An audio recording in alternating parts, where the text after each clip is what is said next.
imamu wazama.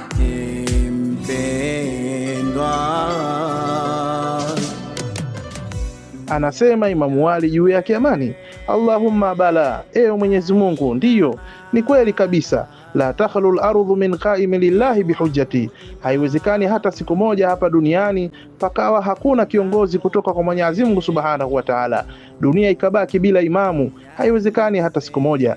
Imma dhahiran mashuhura, kiongozi lazima awepo tu imamu hapa duniani, ima awe anajulikana na watu, wa imma khaifan maghmura, ama kiongozi huyo awe hajulikani na watu, lakini atakwepo duniani kajificha kutokana na kuhofu madhara yatakayompata kutoka kwa watu wabaya. Anasema Imamu Ali juu yake amani, li an la tabtula hujajullah, na inafanywa hivyo ili zisije hoja za Mwenyezi Mungu zikabadilika, wa bayinatuhu, na vile vile ubainifu wake. Anasema Imamu Ali, dunia haiwezi kubaki hata sekunde moja bila ya kuwa na kiongozi, lazima kuwe na kiongozi, na pia katika zama zetu hizi kuna kiongozi ambaye ni Muhammad al-Mahdi.